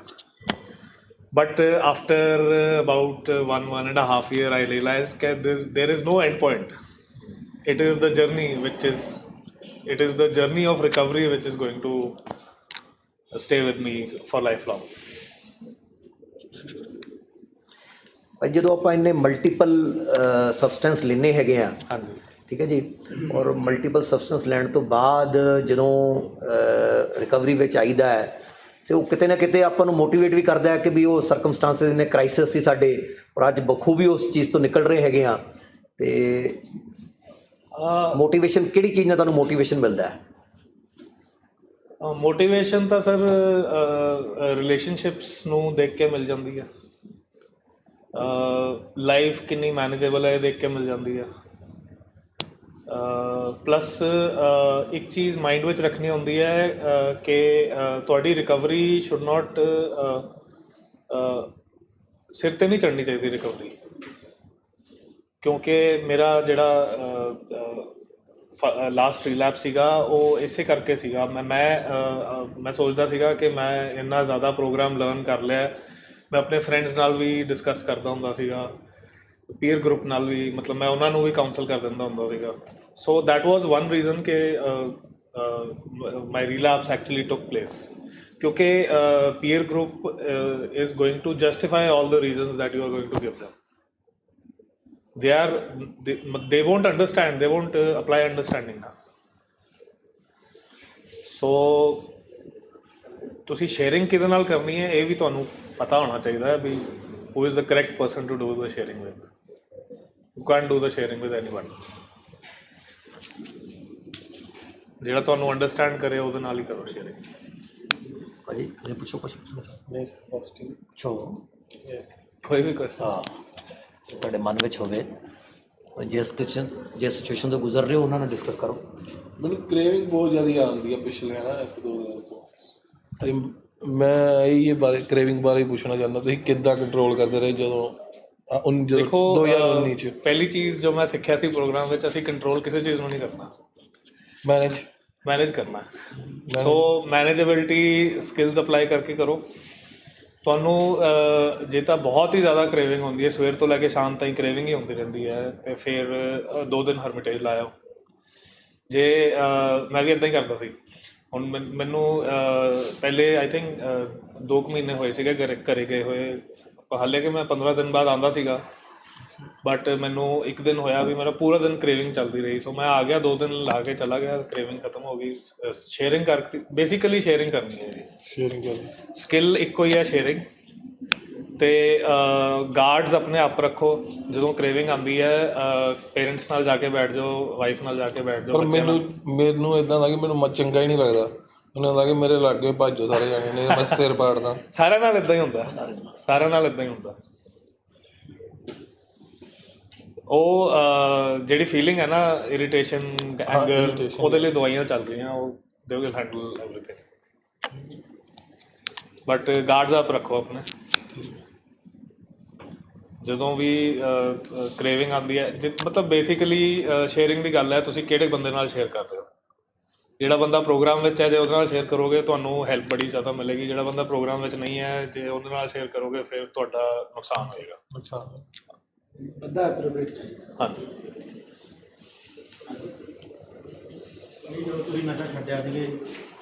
ਉਹ 1.5 ਜਾਂ ਪੌਣੇ 2 ਸਾਲ ਬਾਅਦ ਜੋ ਵੀ ਤੁਹਾਡੀ ਸੁਸਾਇਟੀ ਸੀਗੀ, ਜਿਨ੍ਹਾਂ ਨੂੰ ਪਤਾ ਸੀ ਵੀ ਅਸੀਂ ਨਸ਼ਾ ਛੱਡ ਚੁੱਕੇ ਹਾਂ, ਉਹਨਾਂ ਦਾ ਸਾਹਮਣਾ ਕਿਵੇਂ ਕਰਦੇ ਜੀ? ਮੈਂ ਕਿਸੇ ਤੋਂ ਲੁਕਾਇਆ ਨਹੀਂ ਕਿ ਮੈਂ ਰਿਹਾਬ ਗਿਆ ਸੀਗਾ। ਸੋ ਸਾਰਿਆਂ ਨੂੰ ਪਤਾ ਸੀਗਾ ਮੈਂ ਰਿਹਾਬ ਜਾ ਕੇ ਆਇਆ। ਮੇਰੇ ਫਰੈਂਡਸ, ਮੇਰੇ ਫੈਮਿਲੀ, ਸਾਰਿਆਂ ਨੂੰ ਪਤਾ ਸੀਗਾ। ਅਤੇ ਪਤਾ ਹੀ ਹੁੰਦਾ ਹੈ, ਕਿਉਂਕਿ ਫੈਮਿਲੀ ਤੋਂ ਕੀ ਚੀਜ਼ ਲੁਕਦੀ ਹੈ ਜਦੋਂ ਅਸੀਂ ਨਸ਼ਾ ਕਰਦੇ ਹੁੰਦੇ ਹਾਂ। ਸਾਰਿਆਂ ਨੂੰ ਪਤਾ ਹੀ ਹੁੰਦਾ ਵੀ ਕੀ ਸਟੇਟਸ ਹੈਗਾ ਮੁੰਡੇ ਦਾ, ਕੀ ਪੂਰਾ ਦਿਨ ਕੀ ਕਰਦਾ। ਸੋ ਮੈਨੂੰ ਕੋਈ ਆਫਰ ਕਰਦਾ ਸੀਗਾ ਅਤੇ ਮੈਂ ਆਈ ਥਿੰਕ 2 ਮਿੰਟ ਲਾਉਂਦਾ ਸੀਗਾ ਉੱਥੋਂ ਰਫੂ ਚੱਕਰ ਹੋਣ ਵਿੱਚ। ਅਤੇ ਜੇ ਕ੍ਰੇਵਿੰਗ ਵਾਲੀ ਸਿਚੁਏਸ਼ਨ ਵਿੱਚ ਕੁਝ ਦਿਖ ਜਾਂਦਾ ਹੈ ਅਤੇ ਪਹਿਲਾਂ ਆਪਣੀ ਵਾਈਫ ਨੂੰ ਫੋਨ ਕਰਦਾ ਸੀਗਾ ਵੀ ਕਿੱਥੇ ਹੈਗੀ ਤੂੰ, ਆ ਜਾ 2 ਮਿੰਟ ਬਹਿ ਜਾ ਮੇਰੇ ਨਾਲ। ਅਤੇ ਜੇ ਉਹ ਨਹੀਂ ਹੁੰਦੀ ਸੀਗੀ, ਮਦਰ ਨੂੰ ਫੋਨ ਕਰ ਲਿਆ। ਜੇ ਮਦਰ ਵੀ ਨਹੀਂ ਹੈਗੇ, ਫਿਰ ਮੈਂ ਜਸਬੀਰ ਹੁੰਦਾ ਸੀਗਾ ਹਰਮਿਟੇਜ ਵਿੱਚ, ਉਹਨੂੰ ਫੋਨ ਕਰ ਲੈਂਦਾ ਸੀਗਾ, ਗੁਰਪ੍ਰਤਾਪ ਨੂੰ ਫੋਨ ਕਰ ਲੈਂਦਾ ਸੀਗਾ। ਅਤੇ ਮੈਂ ਫੋਨ ਨਹੀਂ ਕੱਟਦਾ ਸੀਗਾ ਜਦ ਤਾਈਂ ਸਿਚੁਏਸ਼ਨ ਖਤਮ ਨਹੀਂ ਹੋ ਜਾਂਦੀ ਸੀਗੀ। ਔਰ ਜਨਰਲ ਗੱਲਾਂ ਹੁੰਦੀਆਂ ਸੀਗੀਆਂ, ਬੇਸਿਕਲੀ ਮਾਈਂਡ ਡਾਇਵਰਟ ਕਰਨ ਦੀ ਗੱਲ ਹੈ। ਜਦੋਂ ਕ੍ਰੇਵਿੰਗ ਆਉਂਦੀ ਹੈ, ਜੇ ਹਰਮਿਟੇਜ ਦੇ ਕਿਸੇ ਫੈਲੋ ਨਾਲ ਗੱਲ ਕਰ ਲਓ ਅਤੇ ਉਹ ਪੁਰਾਣੀਆਂ ਗੱਲਾਂ ਜੋ ਹਰਮਿਟੇਜ ਵਿੱਚ ਮਤਲਬ ਜੋ ਆਪਾਂ ਕੀਤਾ ਹੁੰਦਾ ਹੈ, ਜੋ ਫੈਲੋਸ਼ਿਪ ਵਿੱਚ ਹੁੰਦਾ ਹੈ, ਉਹ ਗੱਲਾਂ ਕਰਨ ਲੱਗ ਜਾਂਦੇ ਆ। ਜਾਂ ਫਿਰ ਫੈਮਿਲੀ ਨੂੰ ਬਿਠਾ ਲਓ ਅਤੇ ਉਹ ਫਿਰ ਪ੍ਰੋਗਰਾਮ ਦੇ ਬਾਰੇ ਡਿਸਕਸ ਕਰਨ ਲੱਗ ਜਾਂਦੇ ਆ। ਸੋ ਇਹ ਦੇਖਣਾ ਜ਼ਰੂਰੀ ਹੈ ਕਿ ਬੰਦਾ ਕਰੈਕਟ ਹੈਗਾ ਜਾਂ ਨਹੀਂ ਜਦੋਂ ਮੈਂ ਸ਼ੇਅਰਿੰਗ ਕਰ ਰਿਹਾ। ਸਤਿੰਦਰ ਭਾਜੀ, ਸਤਿੰਦਰ ਭਾਜੀ, ਸਤਿੰਦਰ ਭਾਜੀ। ਅੱਛਾ ਸਰ, ਮੇਰਾ ਕੋਈ ਕੁਐਸਚਨ ਨਹੀਂ ਹੈ। ਹੈਗੇ ਤੁਹਾਡੇ ਕੁਐਸਚਨ ਬਹੁਤ। ਸਾਰੀ ਸਾਡੀ ਕਹਾਣੀ ਸੁਣਾਈ ਹੈ, ਰਲਦੀ ਮਿਲਦੀ ਕਹਾਣੀ ਹੈ। ਰਾਜ ਨੇ ਕੋਈ ਵੱਖਰੀ ਗੱਲ ਤੇ ਨਹੀਂ ਕੀਤੀ। ਹਾਂਜੀ ਸਰ ਜੀ, ਇਹ ਮੈਨੂੰ ਦੱਸੋ ਕਿ ਮੌਸਮ ਜਦੋਂ ਬਦਲਦਾ ਹੈ ਤੇ ਬਿਮਾਰੀ ਆਉਂਦੀ ਹੈ, ਇਹਦੇ ਬਾਰੇ ਕੀ? ਆਉਂਦੀ ਹੈ, ਬਿਲਕੁਲ ਆਉਂਦੀ ਹੈ। ਕਿਉਂਕਿ ਜਦੋਂ ਮੈਂ ਨਸ਼ਾ ਕਰਦਾ ਹੁੰਦਾ ਸੀਗਾ ਅਤੇ ਜੇ ਬਾਰਿਸ਼ ਪੈ ਜਾਣੀ ਜਾਂ ਫਿਰ ਫੌਗ ਹੋ ਜਾਣੀ ਅਤੇ ਮੇਰਾ ਨਸ਼ਾ ਕਰਨ ਨੂੰ ਦਿਲ ਜ਼ਿਆਦਾ ਕਰਦਾ ਹੁੰਦਾ ਸੀਗਾ। ਬਟ ਕਦੇ ਕਦੇ ਸਾਈਕੈਟਰਿਕ ਇਸ਼ੂਜ਼ ਵੀ ਪਲੇ ਕਰਦੇ ਆ ਪਾਰਟ, ਜਿਵੇਂ ਬਾਈਪੋਲਰ ਡਿਸਆਰਡਰ, ਸਕਿਜ਼ੋਫਰੀਨੀਆ। ਮੈਨੂੰ ਸਕਿਜ਼ੋਫਰੀਨੀਆ ਹੈਗਾ, ਸੋ ਉਹਦੀ ਵੀ ਦਵਾਈ ਚੱਲਦੀ ਹੈ ਮੇਰੀ। ਹਾਂਜੀ, ਠੀਕ। ਸਤਿੰਦਰ ਭਾਜੀ, ਸਤਿੰਦਰ ਭਾਜੀ, ਪੁੱਛੋ ਮੇਰਾ ਦਿਲ ਕਰਦਾ। ਜਦੋਂ ਤੁਸੀਂ ਪੁੱਛੋਗੇ ਸਾਰਿਆਂ ਦਾ ਫਾਇਦਾ ਹੋ ਜਾਏਗਾ। ਸਰ ਮੈਂ ਹੈਗੇ ਆ ਅੱਧੇ ਤੋਂ ਜ਼ਿਆਦਾ ਰਸਤਾ ਟੱਪ ਲਿਆ ਇਹਦਾ, ਤੇ ਹੁਣ ਕੋਈ ਕੁਐਸਚਨ ਹੈ ਨਹੀਂ। ਇਹ ਜਵਾਬ ਦੇ ਸਕਦੇ ਤੁਹਾਡੇ ਇੱਧਰ ਬੜੀਆਂ ਚੀਜ਼ਾਂ ਚੱਲਦੀਆਂ ਪਈਆਂ, ਦੱਸੋ ਇਹਨਾਂ ਨਾਲ ਰਿਲੇਟ ਕਰੋ। ਇਹ ਸੋਚੋਗੇ ਨਾ ਕਿ ਮੈਂ ਅੱਧੇ ਤੋਂ ਜ਼ਿਆਦਾ ਰਸਤਾ ਟੱਪ ਲਿਆ, ਫਿਰ ਰਿਲੈਪਸ ਜ਼ਿਆਦਾ ਦੂਰ ਨਹੀਂ ਹੈਗਾ। ਅੱਛਾ, ਹੁਣ ਤੱਕ ਇਹ ਗੱਲ ਇਹ ਜਰਨੀ ਹੈ ਨਾ ਸਰ, ਪੂਰੀ ਲਾਈਫ ਚੱਲਣੀ ਹੈ। ਹਾਂ, ਮਤਲਬ ਅੱਧੇ ਤੋਂ ਐਂਡ ਨਹੀਂ ਹੈਗਾ ਕੋਈ, ਐਂਡ ਨਹੀਂ ਹੈਗਾ। ਐਂਡ ਨਹੀਂ ਇਸ ਹੈਗਾ। ਕਰਕੇ ਆਦਤ ਕਿੱਥੇ ਪਤਾ ਲੱਗੇਗਾ ਇਹਨੂੰ ਆਪਾਂ ਮਈਰ ਹੀ ਨਹੀਂ ਕਰ ਸਕਦੇ। ਕਈਆਂ ਲਈ ਤਾਂ 80 ਸਾਲ ਤੋਂ ਸ਼ੁਰੂ ਹੁੰਦੀ ਹੈ ਜਰਨੀ। ਇਹ ਅੱਧਾ ਹਰਮਿਟੇਜ ਵੀ ਹੋ ਗਿਆ ਸਰ, 2-3 ਰਿਲੈਕਸ ਵੀ ਹੋ ਗਏ ਹੈ। ਸੋ ਮੈਂ ਅੱਧਾ ਕੁ ਰਸਤਾ ਤਾਂ ਨਾ ਵੀ ਕੱਢ ਹੀ ਲਿਆ। ਬਸ ਸਿੱਖਦੇ ਰਹੋ ਸਰ, ਰਿਲੈਪਸ ਤੋਂ ਵੀ ਤੇ ਪ੍ਰੋਗਰਾਮ ਤੋਂ ਵੀ। ਹਾਂ, ਰਿਲੈਕਸਿਸ ਕਾਫੀ। ਰਿਲੈਪਸ ਤੋਂ ਕਿ you must know the reasons behind each and every relapse. ਜੋ ਰਿਲੈਕਸਿਸ ਤੁਸੀਂ ਗਲਤੀਆਂ ਰਿਲੈਪਸਿਸ ਦੇ ਵੇਲੇ ਕੀਤੀਆਂ, ਉਹ ਕਿਉਂਕਿ ਹਿਊਮਨ ਮਾਈਂਡ ਹੈ ਨਾ, ਹਿਊਮਨ ਬ੍ਰੇਨ ਤਾਂ ਹੀ ਕੰਮ ਕਰੇਗਾ ਜੇ ਤੁਸੀਂ ਆਪਣੀ ਮਿਸਟੇਕਸ ਨੂੰ ਰਿਪੀਟ ਨਾ ਕਰੋ। ਬਿਲਕੁਲ, ਰਿਲੈਕਸਿਸ ਬਹੁਤ ਕੁਝ ਸਿਖਾਉਂਦੀ ਹੈ। ਹਾਂਜੀ ਬਿਲਕੁਲ ਜ਼ਿਆਦਾ ਤੁਹਾਨੂੰ ਰਿਲੈਕਸਿਸ ਸਿਖਾਉਂਦੇ ਹੈ, ਬਿਲਕੁਲ। ਔਰ ਹਰ ਰਿਲੈਕਸ ਕੁਛ ਨਾ ਕੁਛ ਛੱਡ ਕੇ ਜਾਂਦਾ ਹੈ, ਹਾਂਜੀ ਹਾਂਜੀ। ਔਰ ਇੱਕ ਵੱਡਾ ਛੱਡ ਕੇ ਜਾਂਦਾ ਹੈ। ਉਹ ਅਗਲੇ ਰਿਲੈਕਸ ਨੂੰ ਥੋੜ੍ਹਾ ਜਿਹਾ ਘਟਾਉਣ ਦੀ ਕੋਸ਼ਿਸ਼ ਕਰਦਾ ਹੈ।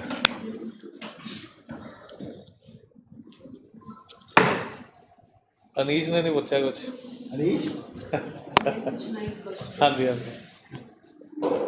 ਕਈ ਵਾਰੀ ਪੇਸ਼ੈਂਟ ਫੈਮਿਲੀ ਨਾਲ ਸ਼ੇਅਰ ਨਹੀਂ ਕਰ ਪਾਉਂਦਾ, ਮੋਸਟਲੀ ਫੈਮਿਲੀ ਦੀ ਜਿਸ ਤਰ੍ਹਾਂ ਕੈਪੈਸਿਟੀ ਨਹੀਂ ਹੁੰਦੀ ਹੈ, ਹਾਂਜੀ ਫਿਰ ਫੈਲੋਸ਼ਿਪ ਬਹੁਤ ਕੰਮ ਆਉਂਦੀ ਹੈ। ਬਿਲਕੁਲ। ਫੈਲੋਸ਼ਿਪ ਦੀ ਇੰਪੋਰਟੈਂਸ ਰਿਕਵਰੀ ਵਿੱਚ ਕਿੰਨੀ ਹੈਗੀ ਹੈ? ਕਿਉਂਕਿ ਮੇਰੇ ਨਜ਼ਰੀਏ ਨਾਲ ਬਹੁਤ ਜ਼ਿਆਦਾ ਹੈ। ਫੈਮਿਲੀ ਤੋਂ ਜ਼ਿਆਦਾ ਨਹੀਂ। ਹਾਂ ਨਹੀਂ, ਫੈਮਿਲੀ ਤੋਂ ਜ਼ਿਆਦਾ ਨਹੀਂ, ਇਨੀਸ਼ੀਅਲ ਸਟੇਜਿਸ 'ਚ ਜਾਂ ਜਿਸ ਤਰ੍ਹਾਂ ਪੇਸ਼ੈਂਟ ਗੱਲ ਨਹੀਂ ਕਰ ਬਿਲਕੁਲ ਪਾਉਂਦਾ ਕਿ ਹੈਗੀ ਮੈਨੂੰ ਹੈ, ਕ੍ਰੇਵਿੰਗ ਬਿਲਕੁਲ ਹੋ ਰਹੀ ਹੈ, ਉਹ ਫਿਰ ਫੈਲੋਸ਼ਿਪ ਕੰਮ ਆਉਂਦੀ ਹੈ ਆਈ ਥਿੰਕ। ਹਾਂਜੀ, ਕਿਉਂਕਿ ਦੇਖੋ, family is the first support pillar that the patient needs. After that comes the fellowship. ਅਤੇ ਜੇ ਫੈਲੋਸ਼ਿਪ ਨਾ ਹੋਏ, ਇਕੱਲੀ ਫੈਮਿਲੀ ਹੋਏ, that is also not good. Because ਕਦੇ ਕਦੇ ਸਿਚੁਏਸ਼ਨ ਆਉਂਦੀ ਹੈ ਕਿ ਬੰਦਾ ਘਰਦਿਆਂ ਤੋਂ ਵੀ ਤੰਗ ਹੋ ਜਾਂਦਾ ਹੈ, ਸੋ ਉਹਦੇ ਬਾਅਦ ਉਹਨੂੰ ਚਾਹੀਦਾ ਹੈ ਕੋਈ ਥਰਡ ਪਰਸਨ ਚਾਹੀਦਾ ਆਪਣੀ ਸ਼ੇਅਰਿੰਗ ਕਰਨ ਲਈ। ਔਰ ਹਰ ਵਾਰੀ ਇੱਦਾਂ ਨਹੀਂ ਹੁੰਦਾ ਕਿ ਕਾਉਂਸਲਰਸ ਅਵੇਲੇਬਲ ਹੋਣ, ਡਾਕਟਰ ਅਵੇਲੇਬਲ ਹੋਏ। ਕਿਸ ਤਰ੍ਹਾਂ ਦੀ ਫੈਲੋਸ਼ਿਪ ਜਿਹੜੀ ਹੈ ਜ਼ਿਆਦਾ ਇੰਪੋਰਟੈਂਟ ਹੈ ਤੁਹਾਡੀ ਰਿਕਵਰੀ ਲਈ? ਮੈਮ, ਮੈਂ ਇਹ ਨਹੀਂ ਕਹਿੰਦਾ ਕਿ ਜਿਹੜੇ ਲੋਕ ਡਰੱਗਸ ਨਹੀਂ ਕਰਦੇ ਸਿਰਫ ਉਹੀ ਤੁਹਾਡੇ ਫੈਲੋਸ਼ਿਪ ਵਿੱਚ ਹੋਣ, ਕਿਉਂਕਿ everybody is not a addict. So ਤੁਸੀਂ ਉਹਨਾਂ ਨੂੰ ਰੋਕ ਨਹੀਂ ਸਕਦੇ। ਅਤੇ ਆਈ ਥਿੰਕ ਜਿਹੜੇ ਲੋਕ ਤੁਹਾਡਾ ਫਾਇਦਾ ਕਰਦੇ ਆ, not only in certain situation but in daily life also. They should be on in your fellowship. Thank you.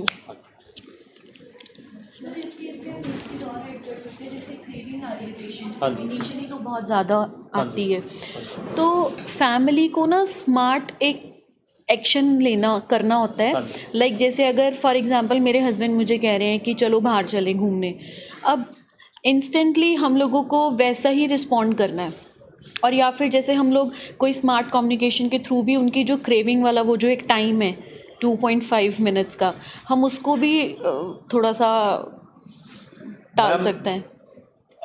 I don't know कि फैमिली को क्या करना चाहिए, बट मैं आपको शेयर कर सकता हूँ कि मेरी वाइफ क्या करती थी। हाँ जी। सो मेरे को ऐसे होता था भी चलो अब बाहर कुछ खाने पीने को लेकर आए, वो कहती थी चलो चलें। ड्राइव कर रहा हूँ, ठेका निकला साइड से, मैंने कहा बियर पीने का मन कर रहा है, वो मेरे को कहती थी पी लो, और फिर मैं उसको कहता था भी नहीं चल बाद में पी लेंगे, कल पी लेंगे। सो वो भी मेरा स्किल था, मैंने प्रोकास्टिनेशन अप्लाई किया। और बहुत बार होता था कि मेरे को मेरे फ्रेंड्स का कॉल आता था, सो भाई आजा यहाँ पे हम खड़े हैं, कुछ दारू दूरू पी लेते हैं, जॉइंट लगा लेते हैं। सो मैं फ़ोन पे ही लाउड स्पीकर पे लगा के अपने वाइफ के सामने पूछता था जाना है, वो कहती थी नहीं अभी वहाँ जाना है, यहाँ जाना है। सो एक तरह से she used to help me put down all the distractions and all everything. और काम में मेरे को याद है शुरू में ऑलमोस्ट 1 साल के लिए काम में मेरा बिल्कुल मन नहीं लगता था। So she used to come sit in my office, do the sharing of the whole staff, सारे स्टाफ के बारे में बताना, उस वहाँ पे ये चल रहा है, वहाँ पे ये चल रहा है, वहाँ पे ये चल रहा है। सो वो डाइवर्ट हो जाता था माइंड, और बाकी का दिन फिर बढ़िया निकल जाता था। लाइक आपके अकॉर्डिंग भी यही है कि अगर हम पेशेंट को उस टाइम पे डिस्ट्रैक्ट कर लें हाँ जी, एक हेल्दी वे में, हम उसको ये ना कि नहीं जाना या नहीं करना, दैट वुड बी प्रोवोकेटिव। या exactly it will be a provoking. Thank you. So sometimes, not sometimes, but I think in this case, most of the time, like whenever he's having a craving, he tends to make a barrier. Like जिस तरह like मैनू I can understand कि आज morning च कहता कि मेरी तबीयत ठीक नहीं, तो I understand कि this is a signal that he is going to say कि आज मैं शाम नू कुछ ले लेना है, but उस टाइम ते ऐसा एक बैरियर बना लेंदे which becomes very difficult to penetrate। उस टाइम ते एक पेशेंट नू ते फैमिली नू की करना चाहिए था फिर? I think the best thing to do is come to a meeting. But since we are not staying here, we are out of station, so फिर उस टाइम ते की करिए? मैं भी ਚੰਡੀਗੜ੍ਹ ਵਿੱਚ ਰਹਿੰਦਾ ਮੈਮ, ਸੋ ਮੇਰੇ ਨਾਲ ਵੀ ਹੁੰਦਾ ਸੀਗਾ ਰਾਤ ਨੂੰ 2 ਵਜੇ 3 ਵਜੇ ਕ੍ਰੇਵਿੰਗ ਆ ਗਈ, ਸੋ YouTube ਤੇ ਇੱਕ ਮੀਟਿੰਗ ਸੁਣ ਲਓ, ਇਟ ਟੇਕਸ ਅਬਾਊਟ 40-45 ਮਿੰਟਸ, ਸਭ ਚਲੇ ਜਾਂਦਾ। ਹੁਣੇ ਚੱਲੇਗਾ ਮੈਮ ਇਹ ਫੇਸ, ਚੱਲੇਗਾ ਅਬਾਊਟ 6-7 ਮਹੀਨੇ ਚੱਲੇਗਾ ਇਹ ਫੇਸ, ਸਾਰਿਆਂ ਦਾ ਚੱਲਦਾ, ਸਾਰਿਆਂ ਦਾ ਚੱਲਦਾ। ਜੇ ਅਸੀਂ ਨਹੀਂ ਆ ਸਕਦੇ ਹਰਮਿਟੇਜ ਨਹੀਂ ਆ ਸਕਦੇ, ਤੇ ਉਹ ਜਿਹੜਾ ਤੁਸੀਂ ਕਹਿੰਦੇ ਹੋ ਨਾ ਪੂਰੇ ਦਿਨ ਦੀ ਕ੍ਰੇਵਿੰਗ, ਕੱਲ੍ਹ ਇਹਨਾਂ ਦੀ ਰਹੀ ਹੈ 4 ਤੋਂ 5 ਘੰਟੇ ਦੀ ਕ੍ਰੇਵਿੰਗ, ਤੇ ਮੈਂ ਫੋਰਚੂਨੇਟਲੀ ਮੇਰੇ ਕੋਲ ਕਾਉਂਸਲਰ ਮੈਮ ਔਨ ਫੋਨ 'ਤੇ ਸੀਗੇ, ਮੇਰੀ ਹੈਲਪ ਕਰੀ ਜਾਂਦੀ ਸੀ ਨਾਲ ਨਾਲ। ਬਟ ਮੈਂ ਸੋਚ ਰਹੀ ਸੀਗੀ ਜਿੱਦਾਂ ਅੱਜ ਤੁਹਾਡੀ ਗੱਲ ਸੁਣ ਕੇ ਹੈ ਨਾ 2 ਦਿਨ ਹਰਮਿਟੇਜ, ਕਿਉਂਕਿ ਮੈਂ ਇਸ ਚੀਜ਼ ਨੂੰ ਪ੍ਰੈਫਰ ਕਰਦੀ ਹਾਂ ਕਿਉਂਕਿ ਅਸੀਂ ਪ੍ਰੋਫੈਸ਼ਨਲ ਨਹੀਂ ਹੈਗੇ ਹੈ ਨਾ ਸਾਡੇ, ਬਟ ਉਸ ਟਾਈਮ 'ਤੇ ਇਹ ਨਾ ਇਹਨਾਂ ਦਾ ਐਗਰੈਸ਼ਨ ਇੰਨਾ ਸਟਰੋਂਗ ਬੈਰੀਅਰ ਮਤਲਬ ਉਹੀ ਚੀਜ਼ ਮੈਮ ਦੀ, ਮਤਲਬ ਇਹ ਮੈਨੂੰ ਮੇਰੇ ਲਾਗੇ ਚੱਲ ਜਾ, ਮਤਲਬ ਮੈਨੂੰ ਯਾਦ ਹੈ ਕਿ ਇਹਨਾਂ ਦੀ ਕ੍ਰੇਵਿੰਗ ਆਈ ਅਤੇ ਮੈਮ ਨੇ ਇੱਕ ਮੈਡੀਕੇਸ਼ਨ ਐਡ ਕੀਤੀ ਸੀ, ਅਤੇ ਮੇਰੇ ਦਿਮਾਗ 'ਚ ਆਇਆ ਕਿ ਅੱਛਾ ਇੱਕ ਕ੍ਰੇਵਿੰਗ ਲਈ ਸੀਗੀ, ਮੈਂ ਕਿਹਾ ਪਹਿਲਾਂ ਅੱਛਾ ਇੱਕ ਗੋਲੀ ਖਾ ਲਓ ਬਾਕੀ ਬਾਅਦ 'ਚ ਖਾਣੇ, ਪਹਿਲਾਂ ਮੈਂ ਉਹਨਾਂ ਨੂੰ ਇੱਕ ਗੋਲੀ ਦਿੱਤੀ, ਕਹਿੰਦੇ ਪੂਰੀ ਮੈਡੀਸਨ ਸੁੱਟ ਦੂੰਗਾ ਮੈਂ, ਆਪਣੀ ਮੈਡੀਸਨ ਚੱਕ ਡੱਬਾ ਚੱਕ ਕੇ ਇੱਥੋਂ ਦਫਾ ਹੋ ਜਾ, ਕਹਿੰਦੇ ਇੱਥੋਂ ਕਮਰੇ 'ਚ ਬਾਹਰ ਨਿਕਲ ਜਾ, ਅਤੇ ਮੈਂ ਕਿਹਾ ਅੱਛਾ ਸਿਰਫ ਇੱਕ ਗੋਲੀ ਖਾ ਲਓ, ਕਿਉਂਕਿ ਮੈਨੂੰ ਯਾਦ ਸੀਗਾ ਉਹ ਐਸੋਸ ਮੇਰੇ ਕੋਲ ਨਹੀਂ ਸੀਗੀ ਬਾਈ ਚਾਂਸ, ਬਟ ਇਹਨਾਂ ਨੇ ਉਹ ਗੋਲੀ ਖਾਧੀ। ਫਿਰ ਮੈਂ 20 ਮਿੰਟ ਬਾਹਰ ਬੈਠੀ, ਫਿਰ ਵੇਟ ਕਰਕੇ ਗਈ, ਮੈਂ ਕਿਹਾ ਹੁਣ ਮੈਡੀਕੇਸ਼ਨ ਲੈ ਲਓ, ਤੈਨੂੰ ਕਿਹਾ ਨਾ ਮੇਰੇ ਲਾਗੇ ਨਾ, ਮੈਂ ਮੈਂ ਬਾਹਰ ਭੱਜ ਜਾਣਾ। ਫਿਰ ਮੈਂ ਫਿਰ ਬਾਹਰ ਆਈ, ਮੈਂ ਕਿਹਾ ਅੱਛਾ ਤੁਸੀਂ ਨਾ ਸਿਰਫ ਮੈਡੀਕੇਸ਼ਨ ਲੈ ਲਓ, ਮੈਂ ਬਾਹਰ ਜਾ ਰਹੀ ਹਾਂ। ਅਤੇ ਮਤਲਬ ਫਿਰ ਦੂਜੀ, ਪਰ ਮੈਨੂੰ ਇਹ ਲੱਗਦਾ ਕਿ ਉਹ ਇਹਨਾਂ ਦਾ ਐਗਰੈਸ਼ਨ ਹੈ ਨਾ, ਮਤਲਬ ਇੱਦਾਂ ਸੀਗਾ ਕਿ ਉਹ ਵਧੀ ਜਾ ਰਹੇ। ਉਸ ਸਿਚੁਏਸ਼ਨ 'ਚ ਹੁਣ ਤੁਹਾਡੀ ਜਰਨੀ ਤੋਂ ਡੈਫੀਨੇਟਲੀ ਮੈਨੂੰ ਹੈਲਪ ਮਿਲ ਸਕਦੀ ਕਿ ਉਹ ਟਾਈਮ ਦਾ ਜਿਹੜਾ ਇਹਨਾਂ ਦਾ ਐਗਰੈਸ਼ਨ, ਕਿਉਂਕਿ ਇਹਨਾਂ ਦੀ ਸਟੋਰੀ ਸੇਮ ਹੈ ਕਿ ਇੰਟਰੋਵਰਟ ਹੈ, ਗੱਲ ਨਹੀਂ ਸ਼ੇਅਰ ਨਹੀਂ ਕਰਦੇ। Ma'am I think the skill you need to apply is put yourself in his place, थोड़ी जी empathy दिखाओ, and I think he needs to understand that he is still not willing. ਤੁਸੀਂ ਨਹੀਂ ਦੱਸ ਸਕਦੇ। ਹਾਂਜੀ, he will understand himself. Time ਆਊਗਾ ਉਹ ਕਿ ਜਦੋਂ ਇਹਨਾਂ ਨੂੰ ਆਪਣੇ ਆਪ ਓਕੇ। ਬਟ ਜੇ ਅਸੀਂ ਮਤਲਬ ਉਹੀ ਚੀਜ਼ ਹੈ ਕਿ ਅਸੀਂ ਪ੍ਰੀਪਰੇਸ਼ਨ ਰੱਖੀਏ ਕਿ ਕੋਈ ਐਮਰਜੈਂਸੀ ਹੋਏ ਤੇ ਫਲਾਈਟ ਫੜੀਏ ਤੇ ਇੰਡੀਆ ਦੀ ਵਾਪਸੀ ਨਹੀਂ ਭੇਜੀਏ। ਦੇਖੋ ਮੈਮ, ਤੁਸੀਂ ਹਰ ਵਾਰੀ ਇੱਦਾਂ ਤਾਂ ਨਹੀਂ ਕਰ ਸਕਦੇ ਕਿ ਫਲਾਈਟ ਫੜ ਕੇ ਇੰਡੀਆ ਆ ਜਾਈਏ, ਬਟ ਆਈ ਵੁੱਡ ਸੁਜੈਸਟ ਕਿ stay in India, stay over here until then, ਜਦ ਤਾਈਂ ਇਹ ਆਪ ਵਿਲਿੰਗ ਨਹੀਂ ਹੋ ਜਾਂਦੇ। It takes about 6 months, 7 months. ਸਾਨੂੰ ਤੇ ਸਾਡੀ ਤੇ ਵਾਪਸੀ ਇਸ ਮੰਥ ਕਿ ਬਿਕਾਜ਼ ਇਹਨਾਂ ਦਾ ਵੀਜ਼ਾ ਐਕਸਪਾਇਰ ਨੇ, ਇੱਥੋਂ ਦੇ ਹੈ ਮਤਲਬ ਇਹ ਸਿਟੀਜ਼ਨ। ਤੇ ਮੈਨੂੰ ਉਹੀ ਚੀਜ਼ ਹੁਣ ਮੈਂ ਸੁਣਦੀ ਹਾਂ ਨਾ, ਮੈਂ ਸਰ ਨੂੰ ਕਿਹਾ ਕਿ ਡਰਨਾ ਨਹੀਂ, ਡੈਫੀਨੇਟਲੀ ਮੈਂ ਡਰ ਨਹੀਂ ਰਹੀ, ਬਟ ਉਹ ਤੁਸੀਂ ਨਹੀਂ ਡਰੋ ਨਾ ma'am, it's all a learning process. Relapse ਵੀ ਸਿਖਾਉਂਦੇ ਹੀ ਆ, ਹਾਂਜੀ ਬਹੁਤ ਸਿਖਾਉਂਦੇ ਆ ਰਿਲੈਪਸ। ਮਤਲਬ ਜਿੱਦਾਂ ਤੁਸੀਂ ਕਹਿੰਦੇ ਤੁਹਾਡੇ ਵਾਈਫ, ਹੁਣ ਮੈਂ ਵਰਕਿੰਗ ਹੋਵਾਂਗੀ, ਮੈਂ ਉਹੀ ਚੀਜ਼ ਸੋਚ ਰਹੀ ਹਾਂ ਕਿ ਫੈਮਿਲੀ ਪ੍ਰੋਗਰਾਮ 'ਚ ਨਹੀਂ ਹੈ, ਸਿਰਫ ਮੈਂ ਹੀ ਹਾਂ। ਅਤੇ ਨਾਲ ਮੈਂ ਚੀਜ਼ ਸੋਚਦੀ ਕਿ ਜੇ ਮੈਂ ਕੰਮ 'ਤੇ ਹੋਵਾਂ, ਇਨ ਕੇਸ ਇਹਨਾਂ ਨੂੰ ਜ਼ਰੂਰਤ ਪੈਂਦੀ ਹੈ, ਅਤੇ ਤੁਸੀਂ ਕੁਝ ਸੁਜੈਸ਼ਨ ਦੇ ਸਕਦੇ ਹੋ ਇਹਨਾਂ ਨੂੰ ਜਾਂ ਮੈਨੂੰ ਕਿ ਆਪਾਂ ਉਸ ਟਾਈਮ 'ਤੇ ਕੁਝ ਆਈ ਥਿੰਕ ਮੈਮ ਮੈਂ ਤਾਂ ਆਪਣੇ ਗਾਰਡਸ ਨਹੀਂ ਡਾਊਨ ਹੋਣ ਦਿੱਤੇ, ਬਟ ਫੇਥ ਜਿਹੜੀ ਹੈਗੀ ਹੈ ਉਹ ਤੁਹਾਨੂੰ ਹੌਲੀ ਹੌਲੀ ਆਏਗੀ, ਇੱਕਦਮ ਨਹੀਂ ਆ ਸਕਦੀ। It will take one day at a time to for the faith. Sukhraj ਨੇ ਇਹੀ ਕੀਤੀ ਹੈ। ਸੁਖਰਾਜ 1.5 ਮਹੀਨਾ ਇੱਥੇ ਰਿਹਾ ਸੀ। ਮੈਂ ਸਰ 1.5 ਮਹੀਨਾ ਹਸਪੀਟਲ ਵਿੱਚ ਰਿਹਾ ਸੀ, ਫਿਰ 3 ਮਹੀਨਾ ਹਰਮਿਟੇਜ। ਸਿੰਦਰ ਭਾਜੀ ਵਾਲਾ ਕਮਰਾ ਸੀ 206। ਹਾਂ ਉੱਥੇ ਰਹੇ ਸੀ ਤੇ ਇਹਨਾਂ ਦੀ ਵਾਈਫ ਨਾਲ ਰਹੀ ਸੀ। ਉਸ ਤੋਂ ਬਾਅਦ ਜਿਸ ਤਰ੍ਹਾਂ ਡਾਕਟਰ ਨੇ ਕਿਹਾ, ਹਰਮਿਟੇਜ ਕਿੰਨਾ ਚਿਰ ਰਿਹਾ ਸੀ ਤੂੰ? 100 days ਸਰ। 100 days। ਬਾਕੀ ਤੁਸੀਂ ਉਹਦੀ ਜਰਨੀ ਦੇਖੋ, ਉਹਦੀ ਮਿਹਨਤ ਦੇਖੋ, ਫੈਮਿਲੀ ਦੀ ਮਿਹਨਤ ਦੇਖੋ। ਮਿਹਨਤ ਦਾ ਰਿਵਾਰਡ ਆਣਾ, ਮਿਹਨਤ ਦਾ ਰਿਵਾਰਡ ਆਣਾ। ਤੁਸੀਂ ਇਹ ਨਾ ਕਹੋ ਵੀ ਉਹਨੇ 1.5 ਮਹੀਨਾ ਇੱਥੇ ਲਾਇਆ ਅਤੇ 4 ਮਹੀਨੇ ਹਰਮਿਟੇਜ ਲਾਏ ਅਤੇ ਅਸੀਂ ਕੁਛ ਵੀ ਨਾ ਕਰੀਏ ਅਤੇ ਸਾਨੂੰ ਕੁਝ ਇਹ ਨਹੀਂ। ਉਹ ਮਿਹਨਤ ਕਰਨੀ ਪੈਣੀ। ਉਹ ਫੇਸ ਸਾਰਿਆਂ ਦੇ ਆਣੇ ਆ ਅਤੇ ਸਾਰਿਆਂ ਨੂੰ ਉਸ ਫੇਸ 'ਚੋਂ ਲੰਘਣਾ ਪੈਣਾ। ਫੈਮਿਲੀ ਨੂੰ ਸਕਿੱਲ ਸਿੱਖਣੇ ਪੈਣੇ ਆ ਵੀ ਇਹ ਫੇਸ ਆ ਅਤੇ ਕਿਸ ਤਰ੍ਹਾਂ ਹੈਲਪ ਕਰਨੀ ਆ। ਜੇ ਤੁਸੀਂ ਕਹੋ ਨਾ ਤੁਹਾਨੂੰ ਸਿੱਧਾ ਦੱਸ ਦਈਏ ਇੱਕ ਦਿਨ 'ਚ, ਉਹ ਨਹੀਂ ਹੋਣਾ। ਮੈਨੂੰ ਨਹੀਂ ਲੱਗਦਾ ਇਸ ਤਰ੍ਹਾਂ ਹੁੰਦਾ। ਮੇਰੀ ਵਾਈਫ ਨੇ ਇੱਥੇ ਆ ਕੇ ਸਿੱਖਿਆ ਹੀ ਆ, 5-7 ਸਾਲ ਉਹਨੇ ਆ ਕੇ ਮੀਟਿੰਗਾਂ ਮੇਰੇ ਬੱਚਿਆਂ ਨੇ ਅਟੈਂਡ ਕੀਤੀਆਂ, ਮੇਰੀ ਵਾਈਫ ਨੇ ਅਟੈਂਡ ਕੀਤੀਆਂ, ਤਾਂ ਜਾ ਕੇ ਥੋੜ੍ਹਾ ਜਿਹਾ ਆਇਆ। ਪਹਿਲਾਂ ਫੈਮਿਲੀ ਸਿੱਖੇਗੀ ਤਾਂ ਹੀ ਪੇਸ਼ੈਂਟ ਵਿਲਿੰਗ ਹੋਏਗਾ।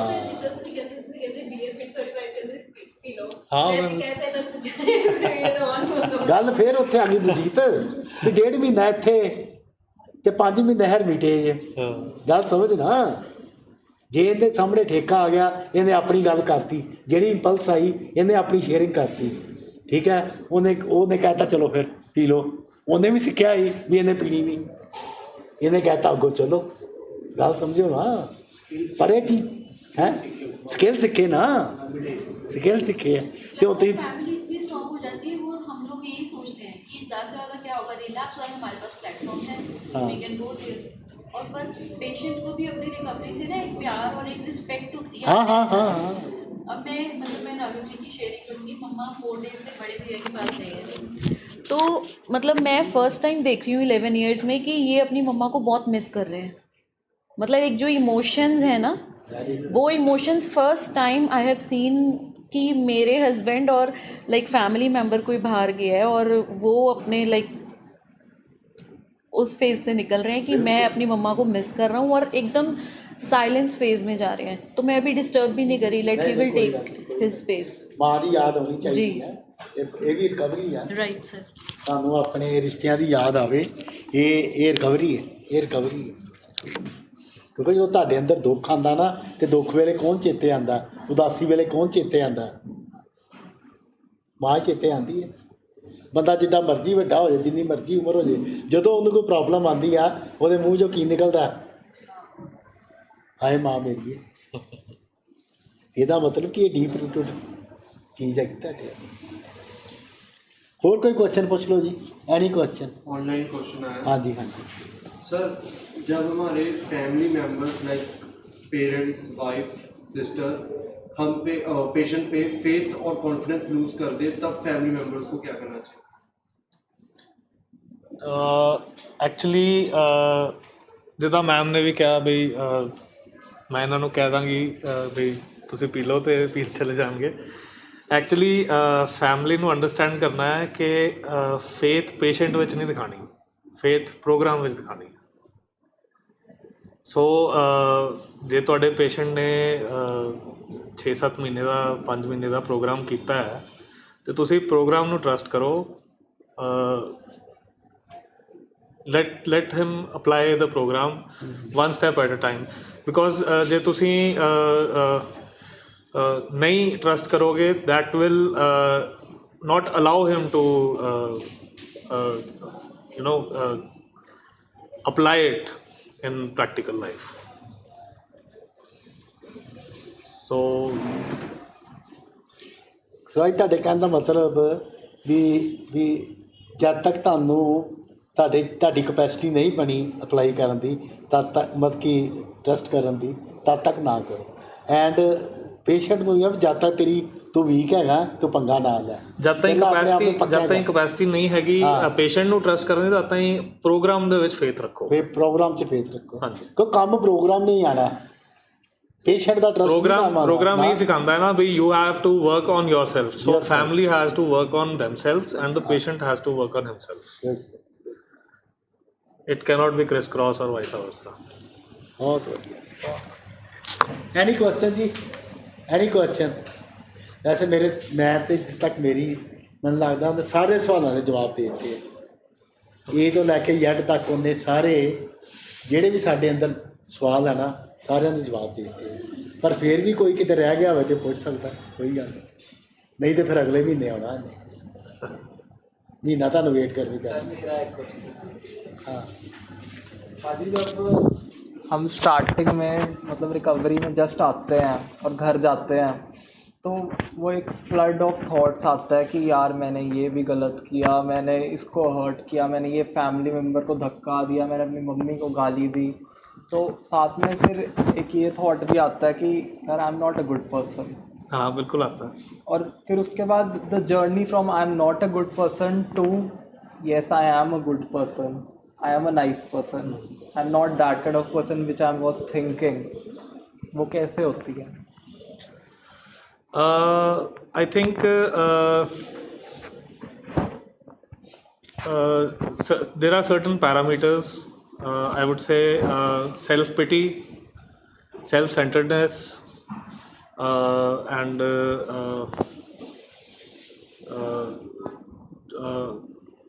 prioritizing especially. What do you prioritize about? So जब तक इन सब चीज़ों से बाहर नहीं निकलोगे तो वो चीज़ें जाएंगी नहीं। और specially self pity, you pity yourself that you did this, why did you do that, and why मतलब you did a weak action which you keep on thinking about. So that is a process of self pity only. और when you start being people centric, empathizing, फिर वो चीज़ें automatically चली जाती हैं। When you put yourself in other person's shoes, when you think win-win, when you write inventory, prioritize 7 habits, and in the end obviously gratitude.